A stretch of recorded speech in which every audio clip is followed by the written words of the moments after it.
Delhi NCR में हवा बहुत खराब श्रेणी में पहुंच चुकी है। बढ़ते एक्यूआई ने लोगों का सांस लेना मुश्किल कर दिया है, जिसे लेकर अब प्रदूषण से निपटने के लिए सरकार ने बड़ा कदम उठाया। आज से दिल्ली में BS3 या उससे नीचे के मानक वाली गाड़ियों की एंट्री पर पाबंदी रहेगी। अब सिर्फ BS4, BS6, CNG, LNG और इलेक्ट्रिक गाड़ियां ही दिल्ली में आ पाएंगी। आपको बता दें कि दिल्ली में BS4 कॉमर्शियल गाड़ियों को अक्टूबर 2026 तक छूट मिली है। दिल्ली सरकार के पर्यावरण मंत्री मनजिंदर सिंह सिरसा प्रदूषण नियंत्रण उपायों का आकलन करने के लिए आनंद विहार का दौरा करेंगे।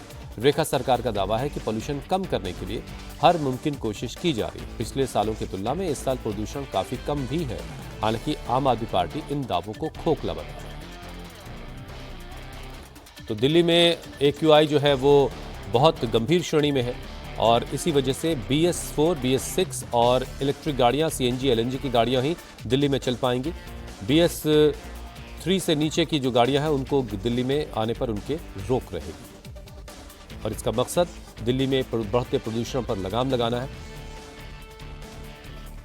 इससे पहले भी कई सारी पाबंदियां लागू हैं।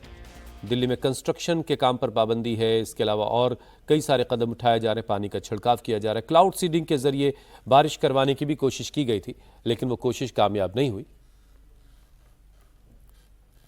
लेकिन दिल्ली का बढ़ता हुआ प्रदूषण दिल्ली वालों के लिए मुसीबत बना हुआ है।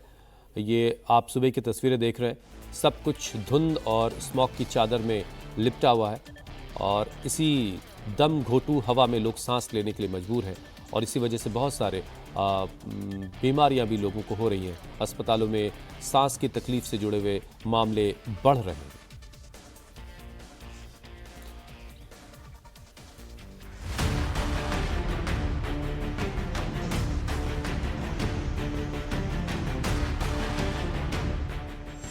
और दिल्ली के अंदर दीपावली बनाने के बावजूद दिल्ली की पॉल्यूशन को, दिल्ली को हवा को साफ करने में पिछले सालों के मुताबिक दिल्ली सरकार कामयाब हुई। जैसे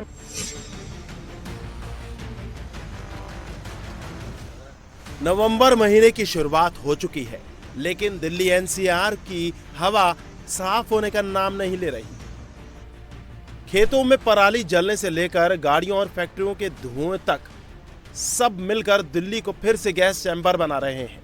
ज्यादातर इलाकों में धुएं की चादर छाई हुई है और हवा में सांस लेना तक मुश्किल हो रहा है। ऐसे में दिल्ली NCR में बढ़ते प्रदूषण को देखते हुए वायु गुणवत्ता प्रबंधन आयोग ने आज से BS3 और उससे कम मानक वाली गाड़ियों को दिल्ली में एंट्री करने पर रोक लगा दी है। हालांकि BS4, BS6 और इलेक्ट्रिक गाड़ियों को छूट दी गई है, लेकिन आयोग के इस फैसले से NCR के करीब 1,37,000 गाड़ियां प्रभावित होंगी, जो नोएडा से दिल्ली में एंट्री नहीं कर पाएंगी। मैं बताना चाहता हूं कि निरंतर दिल्ली सरकार के माध्यम से खाली डस्ट पोल्यूशन के लिए 378 टीमें, जिसमें तकरीबन 1,000 लोग इसकी मॉनिटरिंग कर रहे हैं और जाकर डस्ट कंट्रोल पे काम कर रहे हैं। ओपन बर्निंग के ऊपर भी 443 टीमें और लगभग 1200 लोग ओपन बर्निंग के काम को रोकने के लिए निरंतर काम कर रहे हैं। व्हीकल पोल्यूशन को रोकने के लिए 578 टीमें और 1266 लोग काम कर रहे हैं। इसी दौरान हम रोज 3000 किलोमीटर मैकेनिकल रोड स्वीपिंग से सड़क को साफ कर रहे हैं ताकि धूल ना उड़े। इसके अलावा ग्रैब के तहत निर्माण कार्य से उठने वाली धूल, फैक्ट्रियों से निकलने वाले धुएं और डीजल जनरेटर के इस्तेमाल पर भी रोक लगाई गई है। आदेश को देखते हुए चिल्ला बॉर्डर समेत कई इलाकों में सख्त निगरानी रखी जाएगी। मनजिंदर सिंह सिरसा खुद प्रदूषण नियंत्रण उपायों का आकलन करने के लिए आनंद विहार का दौरा करेंगे और एयर क्वालिटी मॉनिटरिंग सिस्टम का भी निरीक्षण करेंगे।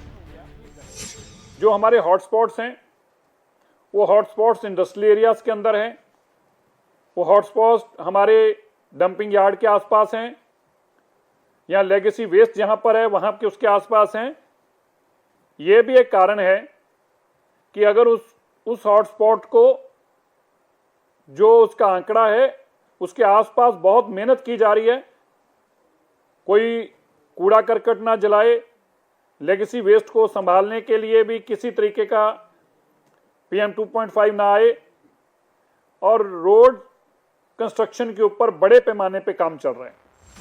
पिछले 10 सालों में से 6 बार नवंबर में दिल्ली की हवा सबसे खराब रिकॉर्ड की गई है। इतना ही नहीं, नवंबर में AQI कभी 380 से नीचे नहीं गया, यानी ये हमेशा बहुत खराब या गंभीर बना रहा। हालांकि रेखा गुप्ता सरकार का दावा है कि पिछले सालों के मुकाबले इस साल AQI काफी सही रहा है और इस पर लगातार काम जारी है। लेकिन आम आदमी पार्टी का कहना है कि दिल्ली की हवा लोगों के लिए जानलेवा साबित हो रही है। पॉपुलेशन 1 साल में बढ़ने के बावजूद, ट्रैफिक बढ़ने के बावजूद, 10 साल और 15 साल की गाड़ियां लॉ होने के बावजूद, दिल्ली में कंस्ट्रक्शन बढ़ने के बावजूद और दिल्ली के अंदर दीपावली बनाने के बावजूद दिल्ली की पॉल्यूशन को, दिल्ली को हवा को साफ करने में पिछले सालों के मुताबिक दिल्ली सरकार कामयाब हुई। जैसे मैंने कहा, ये हिस्टोरिकल है, 218 इस बार है, जबकि पिछली बार 357 था। 30% मोर, लगभग 33% ज्यादा था इस साल से, इस दिन से। और उससे पिछले साल की बात करूं तो 30% ज्यादा था। दिल्ली और आसपास के इलाकों में प्रदूषण की धुंध छाई हुई है। एयर क्वालिटी अब भी जहरीली बनी हुई है, इसीलिए प्रदेश में ग्रैप 2 लागू है। और अब बड़ी खबर दिल्ली के द्वारका के नजफगढ़ से है, जहां अशोक प्रधान गैंग के मेंबर रोहित लांबा पर ताबड़तोड़ फायरिंग हुई है।